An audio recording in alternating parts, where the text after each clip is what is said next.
SSC নিয়োগ দুর্নীতি মামলায় সম্প্রতি 2016 সালের সম্পূর্ণ প্যানেল বাতিল করেছে কলকাতা হাইকোর্ট। ডিভিশন বেঞ্চের এই সিদ্ধান্তের ফলে এক ধাক্কায় চাকরি হারিয়েছেন প্রায় 26,000 মানুষ। এরপরই মুখ্যমন্ত্রী মমতা বন্দ্যোপাধ্যায়ের পদত্যাগ করা উচিত বলে মন্তব্য করেছিলেন কলকাতা হাইকোর্টের প্রাক্তন বিচারপতি তথা বিজেপি প্রার্থী অভিজিৎ গঙ্গোপাধ্যায়। এবার এই মন্তব্যের পাল্টা দিলেন তৃণমূল নেত্রী। তমলুকের জনসভা থেকে মুখ্যমন্ত্রী বলেন, যিনি এখানে দাঁড়িয়েছেন তিনি ভাবছেন এটাও হয়তো বিচারালয়, সেই জন্য কখনো কখনো তিনি বলছেন পদত্যাগ করতে হবে। আমি বলি আগে নিজের দেহত্যাগ করুন, তারপর না হয় পদত্যাগের কথা বলবেন। প্রথমে নিজের লজ্জা ঠাকুন। আপনি বিচারালয়ের কলঙ্ক। বিচারালয়কে আপনি কালিমা লিপ্ত করেছেন। মানুষের কাছে এসে মানুষের কথা বলার কোনো অধিকার আপনার নেই। এরপর সরাসরি দেবাংশুর সঙ্গে লড়ার ডাক দিয়ে মমতা বলেন, মমতা বন্দ্যোপাধ্যায়কে গালাগাল দেওয়ার আগে আমি বলবো, মমতা তো অনেক দূরের কথা, আগে আপনি দেবাংশুর সঙ্গে লড়ে দেখান, তারপর অন্য কারোর সঙ্গে লড়বেন।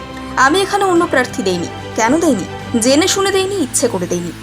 এরপর দেবাংশুকে পরামর্শ দিয়ে মমতা বলছেন, উনি মিথ্যে বলে ছাত্রছাত্রীদের সব থেকে বেশি চাকরি খেয়েছে। তোমার বলার থাকলে বলতেন যে এটা ভুল হয়েছে, ঠিক করে নাও, আমার তাতে কোনো অসুবিধা নেই, কিন্তু তুমি এক কথায় সবার চাকরি খেয়েছো, তোমায় ছেড়ে দেবো? আমি দেবাংশুকে বলবো যে যে পরিবারের চাকরি গিয়েছে সেই পরিবারগুলোকে নিয়ে এসে তাদের কষ্টের কথা সাধারণ মানুষকে জানাও। এরপর তমলুকের পদ্ম প্রার্থীকে নিশানা করে মমতা বলেন, যাকে প্রার্থী করা হয়েছে মহানুভাব একজন, ভগবানের পরেই উনি, নাকি ভগবানের উপরেই হবেন? কথায় কথায় ছাত্রছাত্রীদের চাকরি খেতেন। সোমবার যে 25,753 জন চাকরি হারিয়েছেন সেটার সূচনা অভিজিৎই করেছিলেন বলে দাবি করেন তৃণমূল নেত্রী। এসএসসি নিয়োগ দুর্নীতি মামলায় সম্প্রতি 2016 সালের সম্পূর্ণ প্যানেল বাতিল করেছে কলকাতা হাইকোর্ট। ডিভিশন বেঞ্চের এই সিদ্ধান্তের ফলে এক ধাক্কায় চাকরি হারিয়েছেন প্রায় 26,000 মানুষ। এরপরই মুখ্যমন্ত্রী মমতা বন্দ্যোপাধ্যায়ের পদত্যাগ করা উচিত বলে মন্তব্য করেছিলেন কলকাতা হাইকোর্টের প্রাক্তন বিচারপতি তথা বিজেপি প্রার্থী অভিজিৎ গঙ্গোপাধ্যায়। এবার এই মন্তব্যের পাল্টা দিলেন তৃণমূল নেত্রী।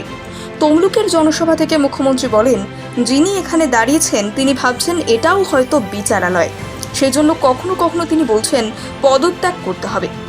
আমি বলি আগে নিজের দেহত্যাগ করুন, তারপর না হয় পদত্যাগের কথা বলবেন।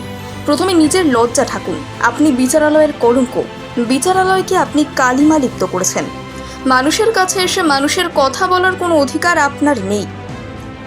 এরপর সরাসরি দেবাংশুর সঙ্গে লড়ার ডাক দিয়ে মমতা বলেন, মমতা বন্দ্যোপাধ্যায়কে গালাগাল দেওয়ার আগে আমি বলবো, মমতা তো অনেক দূরের কথা, আগে আপনি দেবাংশুর সঙ্গে লড়ে দেখান, তারপর অন্য কারোর সঙ্গে লড়বেন।